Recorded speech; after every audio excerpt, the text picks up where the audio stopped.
Hello, Commander JH. Magandang araw sa iyo. Sana po maibahagi sa iyong channel ang kwento ko. Bali, ang kwento na ito ay kwento po ng aking lolo. Matagal na panahon na po ito lumipas. Taon pa ng 1898. Kasagsagan ng pananakop ng mga Amerikano dito sa ating bansa. Itago mo na lang po ang pangalan ng lolo ko sa pangalan na Soryo. Nung dumating ang araw ng pananakop ng mga Amerikano dito sa ating bansa, ang hudyat nun, pagkalembang ng kampana sa aming bayan. Ang ibig sabihin nito, malapit na ang mga Amerikano sa aming bayan. Naglagay kasi sila ng tinatawag na lookout sa taas kung saan nakikita nito yung mga paparating sa malayo. Nung kumalembang ang kampana, agad na nagsigsitago ang mga tao sa amin upang makaiwas na rin sa mga mangyayari. Ang sabi ng tatay ng lolo ko, "Soryo anak, kunin mo yung mga pagkain na nakaimbak at dalhin mo sa hukay kung saan tayo pwede tumuloy. Dalian mo, baka abutan tayo ng mga mananakop. Mahirap na eh, baka madamay pa yung mga pamilya natin. Hayaan na lang natin yung iba nating kababayan na gustong lumaban. Basta tayo, lilikas tayo." "Sige po itay." Ganon nga ang ginawa ng aking lolo. Kaya lang, nang dahil sa bigat ng kanyang binitbit, inabutan siya ng mga mananakop. Pero bago yun, nakasaksi siya na merong isang matanda na hindi pamilyar sa kanya ang sinasaktan ng mga ito. Labis-labis ang paghingi ng pagmamakaawa ng matanda para lang tigilan ito sa pananakit ng mga mananakop. Gusto mang tulungan ni lolo yung matanda at pakiusapan yung mga mananakop, pero wala siyang magawa nung mga oras na ito. Dahil pag sa oras nakita siya ng mga mananakop, malamang na pati siya ay sasaktan ng mga ito. Nung marinig niya na tinawag ng matandang yun yung pangalan niya, napalingon siya rito hanggang sa yung mga mananakop na dayuhan napatingin din sa kanya. Sabay tinugis ng mga ito si lolo. Inabutan nila si lolo. Tapos nun, sinaktan din siya kagaya nung matanda. Dugo-dugo ang muka ni lolo. Ramdam din niya sa kanyang katawan na parabang nabalian siya ng buto. Nagsasalita yung mga Amerikano sa kanilang dialekto, pero hindi ito naiintindihan ni lolo. Hanggang sa ang huling nakita na lang niya, merong isang matanda na humatak sa kanya. Pero nung mga oras na ito, sobrang labo na ng paningin ni lolo dahil ultimong mata niya ay naapektuhan ng dahil sa pangbubugbog ng mga mananakop na dayuhan. Buong akala ni lolo ay natuluyan na rin siya nung mga oras na yun. Pero pinalad pa rin si lolo at nakaligtas siya sa pananakit ng mga dayuhan. Lumipas ang 2 araw. Nagising na lang si lolo. Siya ay nasa itaas ng isang mataas na puno. Pero yung puno na yun, meron isang malapad na papag at meron namang mga dingding na sako. Yun namang pinakabubong nito, yung pinakadahon ng malaking puno. Nakakita si lolo ng isang matandang nakaupo sa pintuan.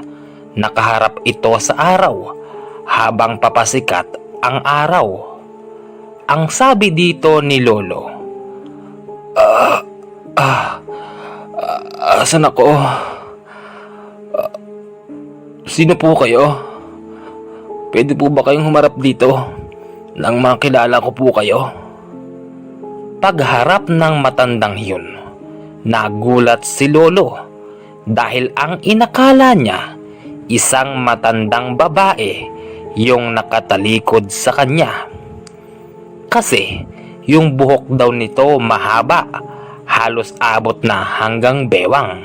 Tapos mas marami pa ang kulay puti sa buhok niya kaysa sa kulay itim. Ang sabi naman ng matanda sa kanya, Mabuti naman at gising ka na. Akala ko matutuluyan ka na. Ano pong pangalan po ninyo?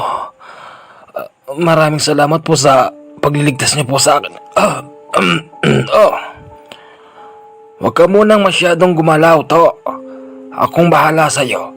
Bibigyan kita ng tubig upang lumakas ang iyong katawan. Masyado atang nabugbog ng mga dayuhan yung katawan mo. binigyan si Lolo ng tubig nung matandang yun at nung pagbigay nito sa kanya, agad niyang ininom. Takang-taka si Lolo kung bakit biglang lumakas yung katawan niya matapos niyang inumin yung tubig na ibinigay ng matanda. Agad na tumayo si Lolo at tinanong sa matanda kung ano ba ang pangalan nito. Ano pong pangalan po ninyo? Saka, paano nyo po ako naiakyat dito? Ang taas po ng puno na to ah. Ang ganda ng sikat ng araw. Saktong-sakto po sa inuupuan nyo kanina. To, tawagin mo na lang ako sa pangalan na Peryong. Ha? Peryong? Parang hindi ko po yata naririnig sa lugar namin yung pangalan na Peryong. Peryong ang tawag sa akin ng karamihan. Alam mo, itong kinatatayuan mo ngayon ay hindi nakikita ng mga dayuhan. Pero huwag kang mag-alala, to. Safe na safe ka dito. Ay, maraming salamat po, Tandang Teryong. Peryong, hindi Teryong, okay? Ay, sige po. Paano nyo po ba ako naiakyat po dito? At saka, sa edad nyo pong yan may parang hindi nyo na po kayang lumakad. Naaalala mo ba ako, to? Ako yung sinasaktan ng mga dayuhan nung bago ka pa nila saktan. Opo, naalala ko na po. Paano po kayo nakaligtas sa mga yon? Sa pagkakaalam ko po mukhang mas nauna pa kayo sa aking natuluyan dahil mas nauna nila kayong sinasaktan at saka sa itsura po ng inyong pangangatawan mukhang isang tulak lang po sa inyo matutuluyan na po kayo. Yan ka nagkakamali, to. Dahil hindi ako basta mawawala sa mundo hanggat hindi ko na ipapasa sa tao ang aking kakayahan. Ano pong ibig niyo pong sabihin?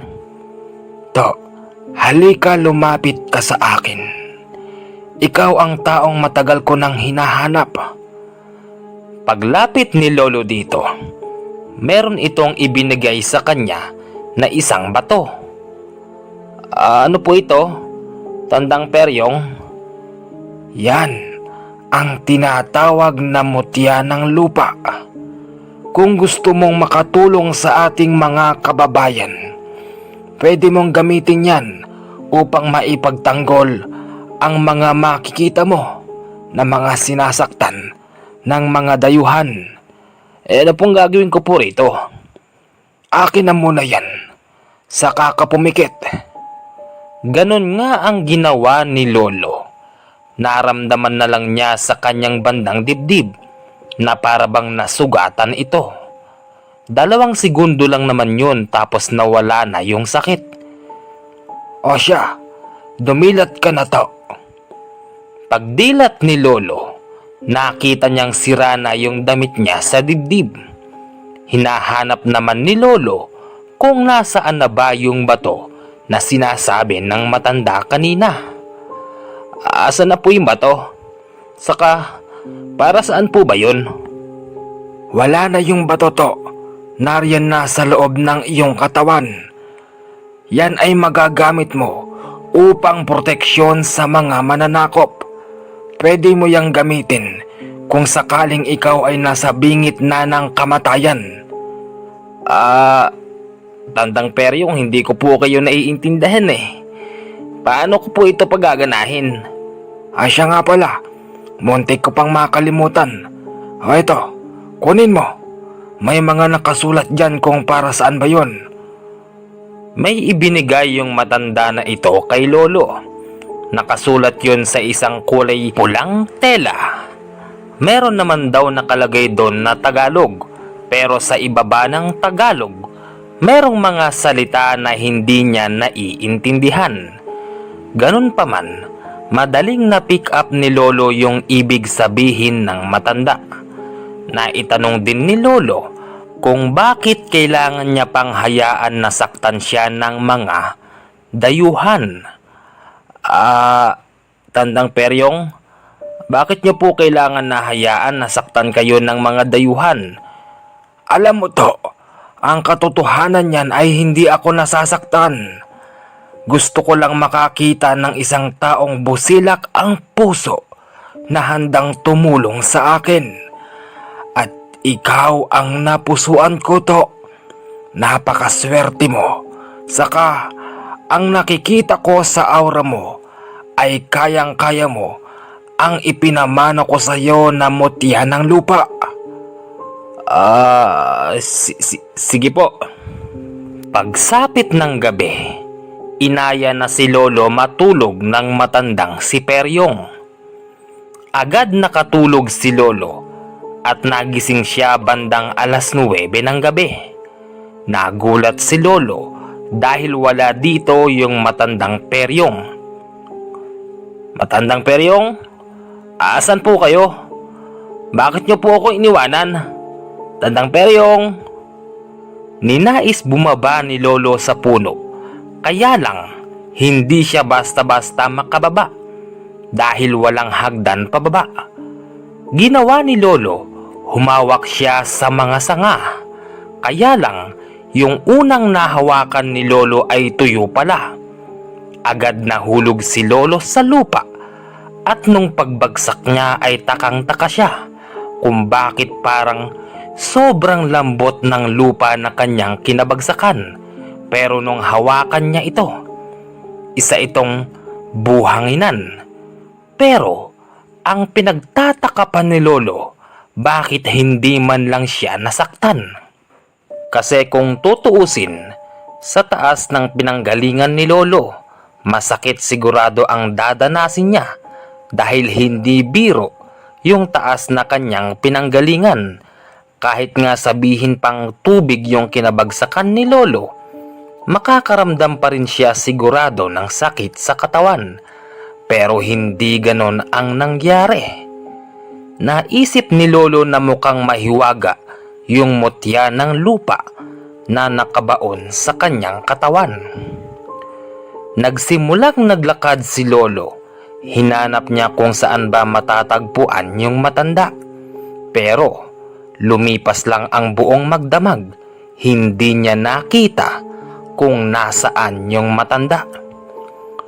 Ang isa pang pinagtatakahan ni Lolo, magmula nung araw na magising siya, para bang hindi siya nagugutom at hindi siya nauuhaw dahil nung magising siya, ni hindi siya nakatikim ng tubig o ng kahit anong klase ng pagkain at saka wala naman kasing makakain sa itaas ng puno kung saan naroroon yung tinitirhan ng matandang Peryong. Agad na bumalik si Lolo doon sa bahay ng matandang Peryong. Pero naging isang problema ni Lolo kung paano ba siya makakaakyat dito. Ayaw niya naman kasi magpalipas ng gabi doon sa ibaba ng puno. Mahirap na daw kasi baka abutan siya doon ng mga mananakop. Ganon pa man, sinubukan pa rin ni Lolo kung paano siya makakaakyat dito. Laking pagtataka ni Lolo sa kanyang sarili dahil sobrang likse ng kanyang katawan nung sinubukan niyang akyatin ito. Pag-akyat at pag-akyat pa lang niya sa itaas, nakarinig siya ng mga tao na nag-uusap sa ibaba ng puno. Bukod pa ron, meron silang mga hawak na sulo. Sa mga oras na ito ay napapaisip ang aking lolo kung sakali bang hindi siya agad nakaakyat, malamang ay inabutan na siya ng mga tao na ito.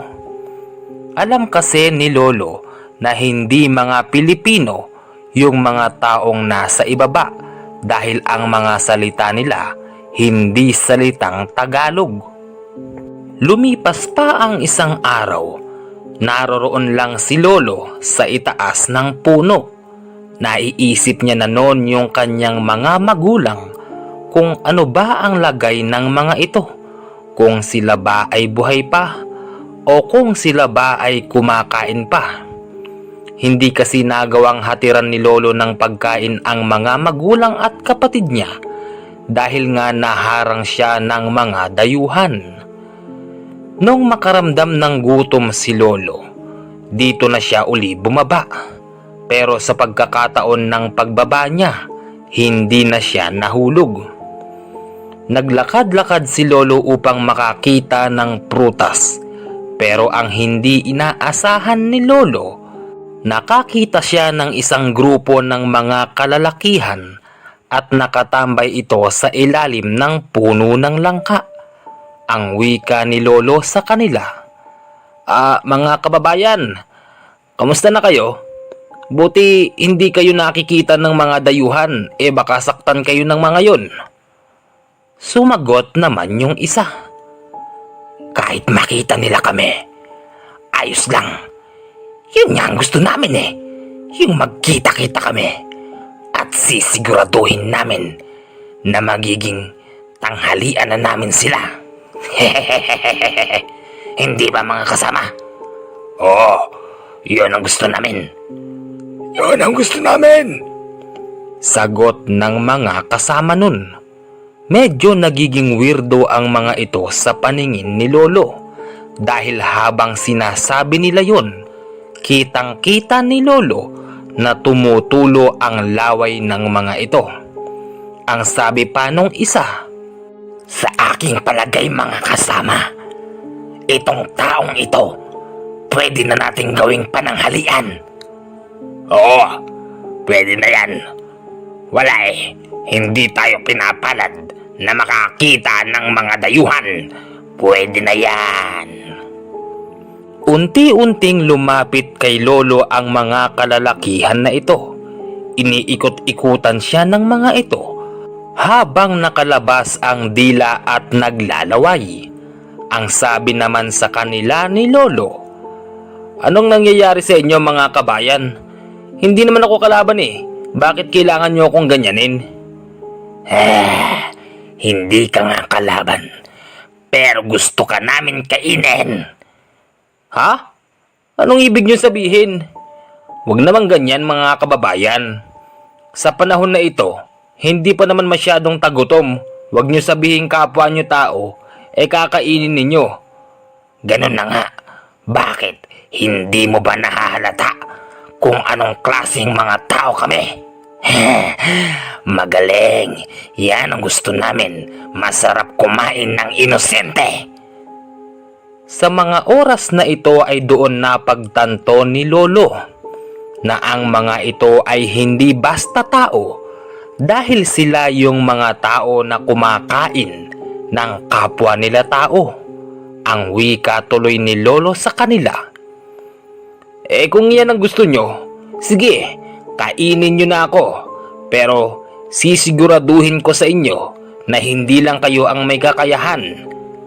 Alam namin, kaya nga gusto ka namin kainin. Lubhang delikado ka pagdating sa amin. Kainin na yan. Simulan na natin. Agad na sinugod si lolo ng mga ito. Mabuti na lang ay naalala ni lolo yung nakasulat sa kulay pulang tela na ibinigay ng matandang peryong. Bago pa siya mahawakan ng mga ito, agad yun na usal ni lolo at naglaho si Lolo sa harapan ng mga taong yun. Pero ang katotohanan, andoon lang si Lolo sa harapan nila. Hindi nga lang nila ito nakikita. Ang wika pa nung isa, "Asan na yon? Natakasan tayo! Andyan lang yon. Sigurado ko, hindi pa nakakalayo yun. Tara, hanapin natin," ang sabi nung isa. Nung mag-alisan ang mga ito, inusal uli ni Lolo yung nakasulat sa telang pula. Doon niya nakita na nakatayo pa pala siya sa harap kung saan naroon siya kanina. Ang wika tuloy ni Lolo sa kanyang isip, "Ayos pala to ah. Napapagana ko yung, ano na ngayon, mutya ng lupa." Agad na kinuha ni Lolo sa kanyang bulsa yung tela na kulay pula. Tinignan niyang muli yung mga nakasulat doon at talaga namang kamangha-mangha ang kayang gawin ng mga nakasulat dito. Bali mapapagana mo pala yung mga nakasulat doon kung meron kang taglay ng mutya ng lupa sa katawan. Naglakad muli si Lolo at nakita niyang muli yung isang grupo ng mga kalalakihan. Pero sa pagkakataon na ito, meron silang pinagpipiestahan at ito ay hindi katawan ng hayop, kung hindi katawan ng isang mananakop. "Hoy! Anong ginagawa nyo? Huwag nyo sabihing, hindi pwede ito." "Bakit? Hindi ba tinakasan mo kami kanina? Bakit ka nakikialam? Huwag ka nang makialam dito. At pag sa oras na hawakan ka namin, huwag mo sabihing meron kang mutya sa katawan. Sinisigurado namin sa'yo na ikaw ang susunod naming kakainin. Lumayas ka na rito. Gusto kong makakain ng katulad mo, pero wag mo na ngayon. Mas gusto ko ang kulay puting katawan," ang sabi pa nung isa. Hindi nakatiis si Lolo at lumapit ito sa mga aswang na yun. Pero bago siya lumapit, inuusal na ni Lolo yung pangkabal sa katawan. Ang wika pa ni Lolo sa mga ito, "Tama na yan. Maawa naman kayo sa tao. Sige, ako na lang ang kainin nyo." Dumi pa raw si Lolo na animoy sumusuko sa mga ito. Agad na sinunggaban si Lolo ng 3 aswang, pero nung kagatin nito si Lolo sa kanyang baraso, parang nasaktan yung isang aswang. Ganon din yung isa. Kinagat nito si Lolo sa liig, pero bigla itong nagsisigaw sa sakit. "Oh, ano na? Ako na lang ang kainin nyo. Wag na lang yung dayuhan. Kawawa naman." "Bakit ka naaawa sa mga ito? Yung pamilya mo, buhay pa ba? Huwag mo sabihing buhay pa ang iyong pamilya dahil galing kami sa baryong yun. Nakikita mo yun? Ang lahat ng mga tao rito ay mga sumuko na at yung iba, pinaslang na ng mga dayuhan. May gana ka pang maawa sa kanila. Tama lang ang ginagawa namin. Kakain kami ng palihim. Huwag mo kaming pipigilan. At kung gusto mong ikaw ay kainin namin, walang problema. Isasama ka namin sa mga kakainin namin araw-araw." Ganun na ba talaga? Bakit? Wala na ba kayong makain na mga hayop dito sa gubat? Yung mga hayop na lang ang pagtiyagaan ninyo. Huwag na kayong kumain ng kapwa nyo tao. Hindi ba kayo nang didiri? Nung sabihin ito ni Lolo ay agad natawa yung isa. Bakit daw sila mang didiri? Tao nga raw ang pinakamasarap na karne na gustong gusto nilang kinakain. Agad na sumugod uli kay Lolo yung 3 kanina. Pero kagaya ng dati, hindi tinatablan si Lolo. Bakit ganyan? Bakit ganyan ang katawan mo? Para kang bato. Oo, para siyang bato. Hindi natin ito makakain. Anong klaseng mutya meron sa'yo? Oo nga, anong klaseng mutya ang meron sa'yo? Simple lang naman eh. Ang mutyang taglay ko ay bigay lamang sa akin ng matandang peryong. Nung sabihin ito ni Lolo sa kanila, nagtinginan sila at naglalakihan ang kanilang mga mata. Yung isa doon, agad nagtatakbo sa kasukalan hanggang sa sinundan na siya ng mga kasamahan niya. Nilapitan ni Lolo yung kinakain nilang dayuhan. Eksakto na buhay pa naman ito. Ang sabi dito ni Lolo, "Kaibigan, ayos ka lang ba? Dadaling kita sa mga kasamahan mo para magamot ka pa nila." Nagsasalita daw yung dayuhan pero hindi niya ito naiintindihan. Ganun pa man, binuhat ito ni Lolo at saka niya dinala sa mga kasamahan niya. Pero merong naging masamang epekto yung pagdala ni Lolo sa dayuhan doon sa kanyang mga kasamahan. Papalapit pa lang daw si Lolo sa mga ito, agad siyang nilapitan at pinaikutan. Saka tinutukan si Lolo ng mga baril nitong mga dayuhan. Ang dami raw sinasabi ng mga dayuhan na ito pero hindi naiintindihan ni Lolo hanggang sa narinig niya na merong nagkasaan ng baril nang galing niyon sa kanyang likuran.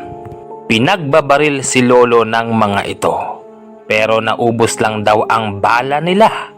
Hindi man lang tinablan si Lolo hanggang sa yung tumatayong leader sa kanila. Nagsalita daw yun ng stop. Tumigil naman ang mga ito pero lumapit yun kay Lolo at saka kinuha yung hawak niyang dayuhan na duguan. Inakala ni Lolo na ayos na dahil lumayo na ang mga ito. Pero nagkamali si Lolo dahil ibinaba ng isang dayuhan yung hawak niyang duguan na kasamahan niya. Tapos naglabas ito ng isang balisong. Tapos isinawsaw yung balisong sa dugo ng isa nilang kasamahan. Hindi nagtagal, sinugod nito si Lolo habang galit na galit. Mabilis na naiiwasan ni Lolo yung pang-aatake sa kanya ng dayuhan. Pero ganun pa man, nasugatan nito si Lolo. Takang-taka si Lolo kung paano siyang nasugatan at kung paano ba nasundan ng dayuhan na yon yung mga galaw ni Lolo. Sa pagkakataon na ito ay naintindihan na rin ni Lolo na itong isang dayuhan ay merong nalalaman pagdating sa mga ganun. Kaya ang ginawa ni Lolo, inusal niya yung talagang hindi siya pwedeng tablan ng kahit anumang klase ng patalim o ng kahit anumang bala. Nung usalin ito ni Lolo, tinamaan pa rin si Lolo sa dibdib nung mahabang balisong. Pero hindi ito tumagos sa kanyang dibdib. Natawa na lang si Lolo doon sa dayuhan dahil napagod na lang ito sa kahahalipaw kay Lolo at naupo sa buhanginan. O ano? Kaya mo pa? Sige, isawsaw mo pa yan sa dugo ng kasamahan mo at isaksak mo sa akin. Ayos lang, nang makita ninyo na hindi lahat ng tao dito sa aming bansa ay kaya nyo. Wika ni Lolo.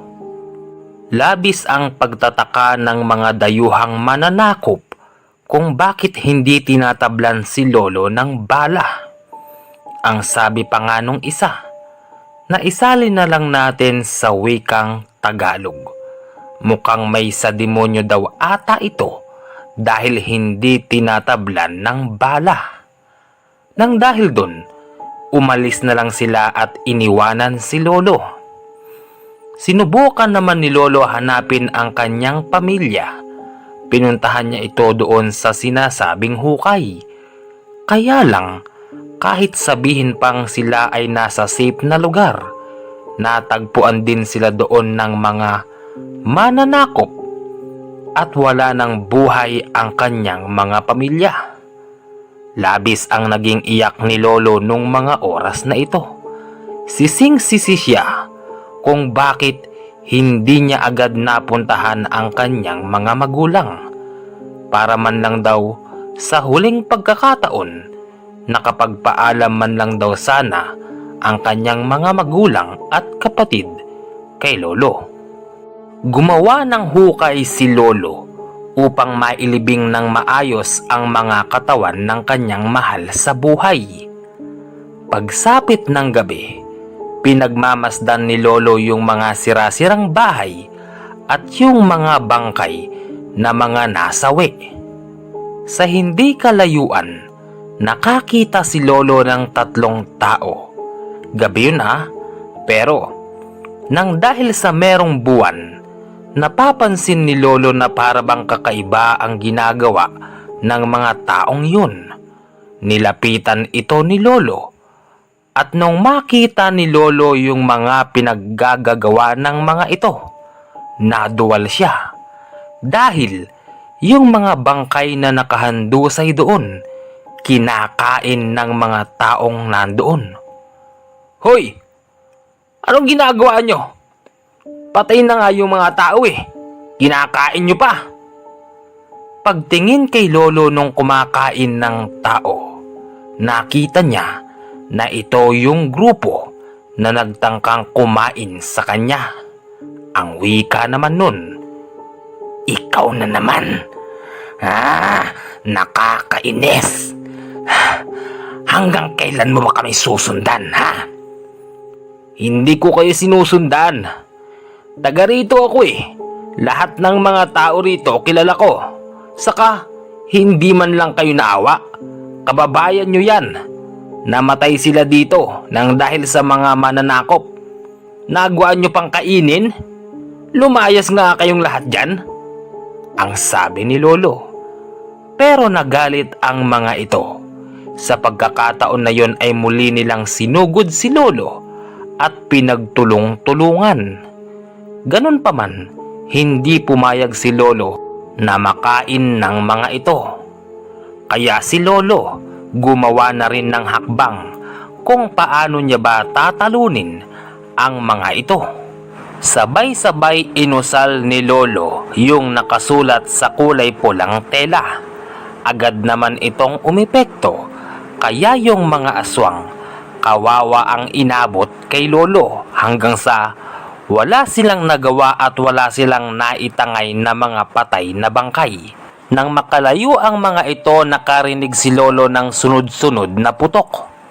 Sinundan naman ni Lolo kung saan nanggagaling yung mga putok. At doon nakita ni Lolo na yung mga aswang kanina ay pinagbababaril pala ito ng mga dayuhan. Galit na galit yung mga dayuhan dito dahil hindi nila basta matamaan yung mga aswang na binabaril nila. Sa pagkakataon na ito, sa palagay ko ay hindi pa alam ng mga dayuhan na hindi basta tao yung kanilang mga binabaril. Dahil habang binabaril nila ito, walang tigil sa pagtawa yung mga binabaril nilang aswang. Sumisigaw si Lolo nung mga oras na ito. Pinipigil niya yung mga dayuhan na wag barilin ang mga aswang na ito. Kaya lang, imbis na makinig sa kanya yung mga dayuhan, pinagbabaril din ng mga ito si Lolo. Pero kagaya ng dati ay hindi siya tinatablan hanggang sa nilayasan na lang siya ng mga dayuhan. Sinundan ni Lolo yung mga aswang at narating ni Lolo yung kanilang pinagtataguan. Naroroon pala sila sa ilalim ng isang kuweba at sa kuweba na ito hindi ka basta-basta makakapasok dahil meron pala dito mga nakatira na ibang mababangis na hayop. At yung mga hayop na ito, kung hindi nagkakamali si Lolo, mga lumikas din ito mula sa kagubatan dahil sila ay nabulabog ng mga malalakas na putok na nagmumula sa mga dayuhan. Papasok na sana si Lolo sa loob ng kuweba nang makita niya doon mismo sa pintuan ng kuweba na yun ay merong isang mabangis na hayop. Hindi na lang alam ni Lolo kung ano bang klaseng hayop yun dahil sa unang pagkakataon, ngayon pa lang daw siya nakakita ng ganun. Kasi yung itsura niya para siyang tao, pero yung mukha niya, itsura ito ng isang mabangis na hayop. Bali yung katawan niya, katawang tao, pero yung mukha nun, mukha ng mabangis na hayop. Agad na sinalubong si Lolo ng mabangis na hayop na yun. Ginamitan naman ito ni Lolo ng kakaibang bilis. Pero nakakasabay ito sa bilis ni Lolo hanggang sa nagsalita si Lolo. Anong klaseng halimaw ka ba, ha? Saka bakit mo ako pinipigilan? Sa loob niyan, dyan nakatira yung mga aswang. Bakit ikaw hindi ka kinakain ng mga yun? Wika ni Lolo. Pero nagulat si Lolo dahil nagsalita ang mabangis na hayop na yun.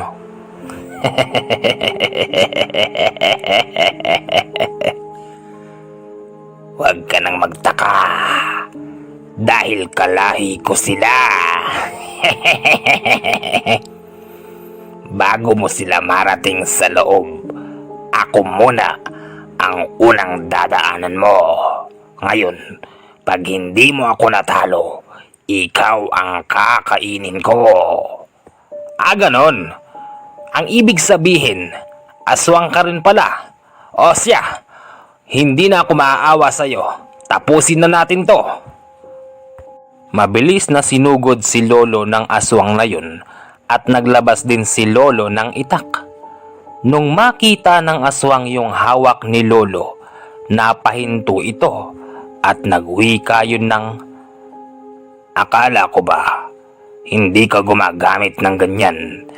Ngayon mo subukan sa akin ang mutya ng lupa na taglay mo. Sisiguraduhin ko sa iyo na dito ka na maibabaon kasama ng mga taong kinain namin. Ano? Kinain? Huwag mo sabihin yung mga bangkay na pinatay ng mga dayuhan, dinala nyo rito yung iba. Oo, hindi ka nagkakamali. Kung iyong mapapansin, konti na lang yung mga bangkay doon dahil kinain namin silang lahat.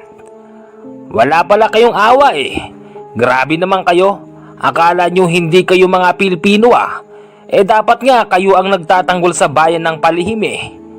Wala kaming pakialam sa nagaganap na pananakop ng mga yan. Basta kami makakain lang, ayos na sa amin.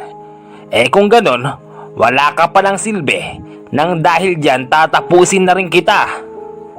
Sinugod ni Lolo yung aswang na yun habang hawak niya yung mahabang itak. Nang dahil sa mabilis kumilos si Lolo, agad niyang naitarak sa liig nito yung hawak niyang mahabang itak.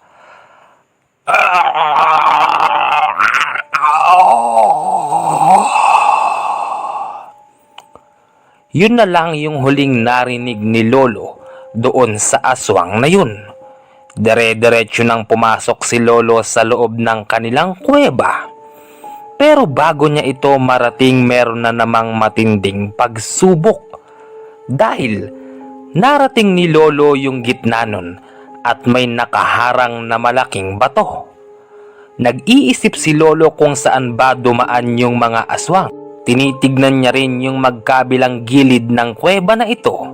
Baka sakaling meron silang ibang dinaanan. Pero walang nakita si Lolo.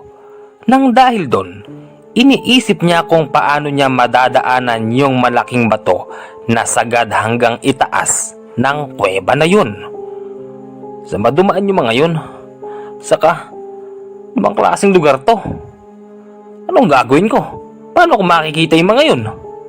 ang wika ni Lolo, hanggang sa nakarinig siya ng bulong sa kanyang tenga.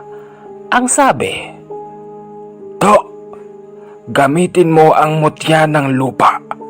Huwag mong kakalimutan to, nakatungtong ka sa lupa. Habang ikaw ay nakatungtong sa lupa, lahat ng bagay na gusto mong naisin ay makukuha mo at magagawa mo. Yung boses na ito ay boses ni matandang Peryong.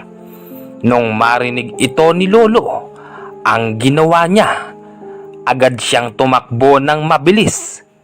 Maniwala ka o hindi, Commander, sa kakayahan ng mutya ng lupa, tumagos si Lolo doon sa malaking bato.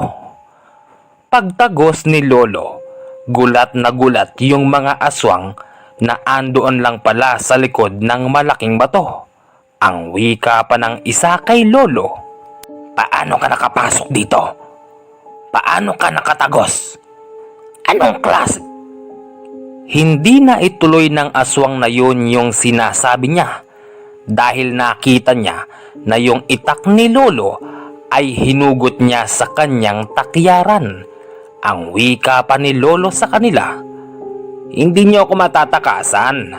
Kahit anong gawin niyo, mahahanap at mahahanap ko kayo. Napakasama niyo. Tignan niyo, nagkalat yung mga patay na bangkay dito. Anong gagawin niyo dyan? Kakainin? Imbis na bigyan niyo ng maayos na libing yung mga kalahi natin na tinapos ang buhay ng mga dayuhan, ganyan pa ang ginagawa ninyo. Napakasama niyo. Sige, total, naririto lang din naman tayo, magkakasama tayo. Sama-sama na tayong mailibing dito sa kuweba na ito." Ganon. Akala mo ba makakaalis ka pa rito? Oo, at nakatagos ka sa bato. Pero sa pagkakataon na ito, maikli na lang ang ating gagalawan. Pipilitin na namin na matapos ka na rito. Sino ka ba? Ano bang pangalan mo? Ako si Soryo. Ano, alam mo na?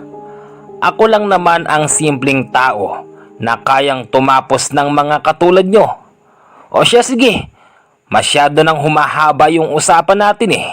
Tapusin na natin to. Sige mga kasama, sugurin nyo siya. Kumuha ng malalaking tipak ng bato yung mga aswang at pinagbabato nila ito kay Lolo. Pero ganun pa man, napagod lang yung mga aswang at naubos lang yung malalaking tipak ng bato sa kanilang pwesto. Hindi man lang nila tinamaan si Lolo. Kaya ang wika sa kanila ni Lolo, "O ano, tapos na ba kayo? Ako naman." Nung sabihin yun ni Lolo ay agad niyang binuhat yung isang malaking tipak ng bato. Agad niya itong hinagis sa pwesto ng mga aswang.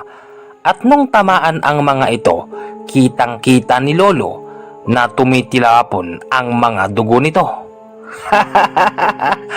"O ano? Yan lang pala katapat nyo ah. Eto pa." Kumuha uli si Lolo ng isang malaking tipak na bato. Mabilis niya itong hinagis sa pwesto ng ibang aswang. Pag tinamaan yung aswang sa ulo, dire-diretso silang madadaganan hanggang sa masakop na yung buong katawan ng mga aswang. Ano bang gagawin natin mga kasama?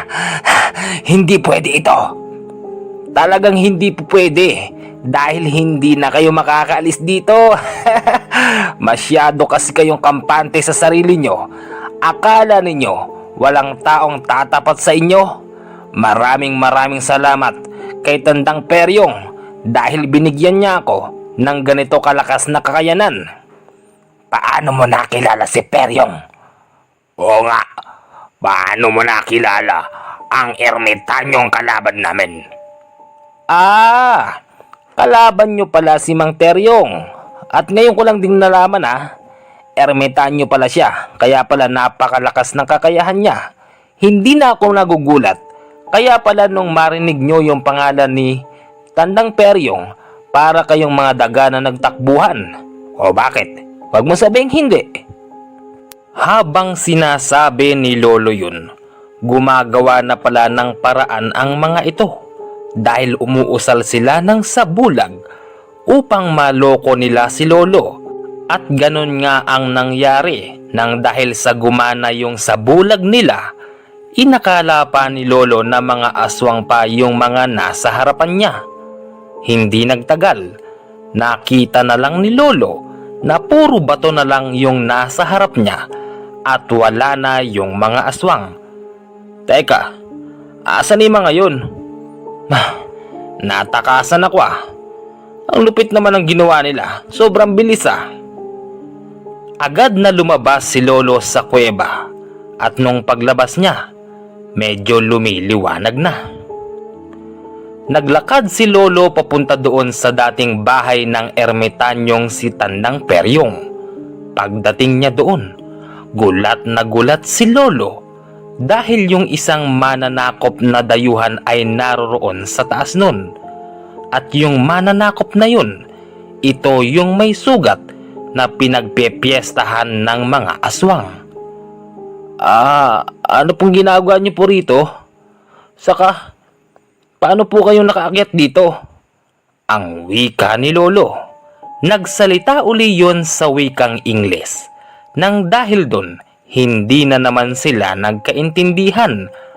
Hanggang senyas na lang tuloy ang nangyayari. Nagtapos ang kanilang senyasan nung merong ibigay yung dayuhan na ito kay Lolo. Isa itong mapa na halos hindi mo maintindihan kung saan ba ang direksyon nito. Hindi rin naman alam ni Lolo kung ano ba ang ibig sabihin ng mapa na ibinibigay nung dayuhan na ito. Hanggang sa sinabi ni Lolo, "Aanihin ko yan. Sa'yo na yan. Ito na lang ah. Sabihin mo sa mga kasama mo, umalis na kayo rito sa bansa namin dahil ang lahat ng mga tao rito ay handang pumatay at handa ring mamatay para lang sa aming bayan. Kung hindi ako nagkakamali, hindi lang bayan namin ang lumalaban sa inyo. Kaya umalis na kayo. Wala kayong mapapala sa digmaan na ito." Ang wika ni Lolo. Mukhang naintindihan ng dayuhan yung sinasabi ni Lolo. Kaya ito umalis at bumaba ng puno. Nagpalipas si Lolo doon ng ilang oras at hindi nagtagal. Narinig ni Lolo na para bang merong bumabato doon sa ibaba ng puno.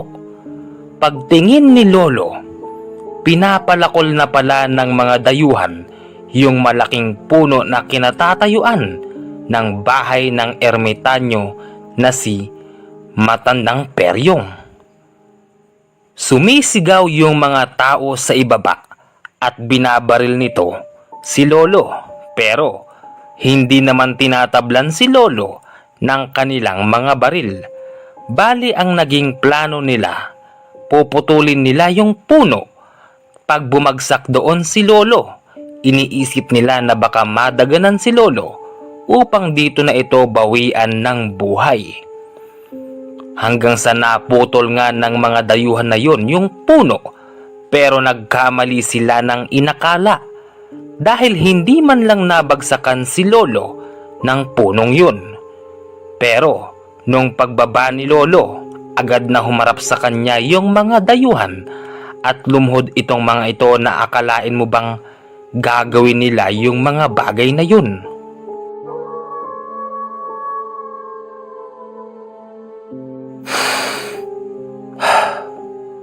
Bitin ano, sa aking palagay talaga ang pangit ng pagkakabasa ko rito kasi meron kasing isang pahina na pinakinggan ko.